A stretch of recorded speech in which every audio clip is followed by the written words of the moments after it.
Di video kali ini, aku akan menjelaskan mengenai penggunaan Indonesia National Single Window atau INSW dalam kegiatan ekspor. Saya memberikan tutorial penggunaan website INSW. Aku juga akan menjelaskan mengapa sistem ini sangat penting dalam proses ekspor di Indonesia. Mari kita mulai.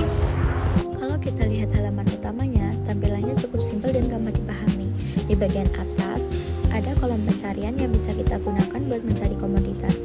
Tinggal ketik nama barang atau langsung masukkan kode HS.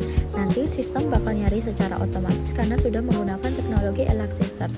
Terus, di bawahnya juga ada beberapa menu utama. Dan nanti kita bakal bahas satu persatu kok.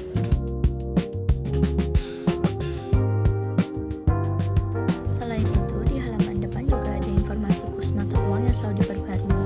Kita bahkan bisa melihat riwayat kurs mulai dari 1 sampai 6 bulan ke belakang, lalu mencari dasar hukum nilai kurs tersebut, bahkan menggunakan dokumennya kalau memang diperlukan.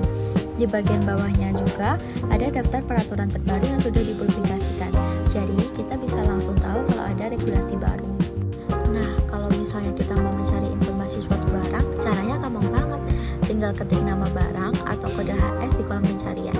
Nanti sistem bakal menampilkan semua hasil yang sesuai, lengkap dengan detail informasinya di sebelah kanan.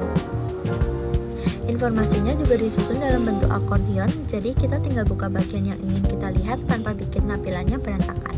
Lewat fitur ini, kita juga bisa tahu apakah barang tersebut termasuk kategori larangan dan pembatasan atau memiliki tarif preferensi tertentu.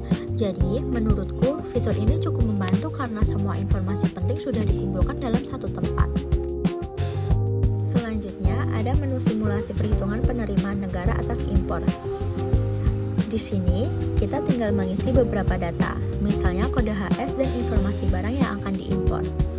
Setelah itu, sistem langsung menampilkan uraian barangnya sekaligus memberi notifikasi kalau barang tersebut termasuk kategori larangan atau perbatasan. Kalau barang berasal dari negara yang mendapatkan fasilitas tarif preferensi, pilihan tarifnya juga akan muncul secara otomatis. Nah, menariknya lagi, kita masih bisa mengubah persentase biaya masuk PPN, PPNBM, maupun PPH sesuai kebutuhan simulasi. Tapi, perlu diingat ya, hasil yang muncul ini hanya perkiraan atau simulasi saja, jadi tidak bisa dijadikan dokumen resmi. Nah, walaupun begitu, hasil perhitungannya ditampilkan secara cukup rinci, sehingga bisa membantu kita memperkirakan biaya impor. Selain impor, tersedia juga simulasi untuk kegiatan ekspor. Cara menggunakannya hampir sama sih, kita cukup memasukkan data yang diperlukan, lalu sistem akan menampilkan informasi barang beserta notifikasi apabila ada ketentuan larangan atau perbatasan. Kalau ada biaya keluar, tarifnya juga masih bisa kita ubah sesuai kebutuhan simulasi.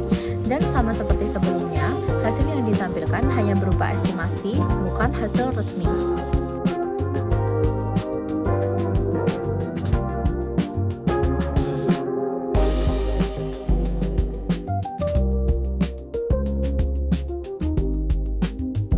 Berikutnya ada menu peraturan. Di menu ini, kita bisa mencari berbagai regulasi dengan mudah menggunakan kolom pencarian. Selain itu, tersedia juga daftar peraturan yang paling sering diakses. Lalu ada pengelompokan berdasarkan tema seperti ekspor-impor, UMKM, sampai e-commerce. Kalau kita memilih salah satu peraturan, nanti akan muncul informasi lengkapnya beserta tombol untuk mengunduh dokumen resminya.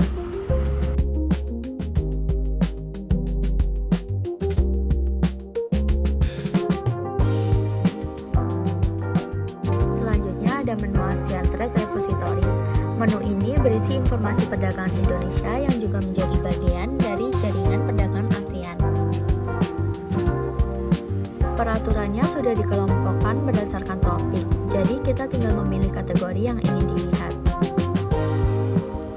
Setelah dipilih, sistem akan menampilkan penjelasan dokumen, informasi penerbit, kontak yang bisa dihubungi, sampai tombol untuk mengunduh dokumen tersebut.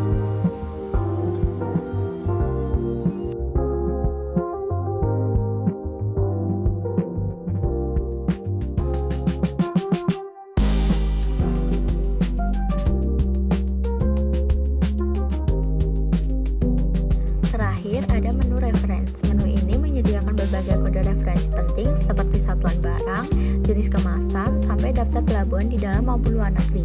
Kita tinggal memilih klasifikasinya lalu memasukkan kata kunci dan sistem akan langsung menampilkan data yang kita cari.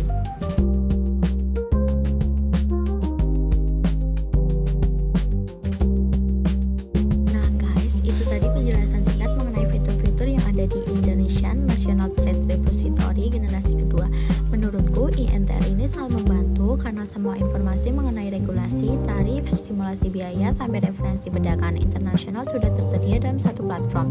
Jadi, proses mencari informasi untuk kegiatan ekspor maupun impor jadi lebih cepat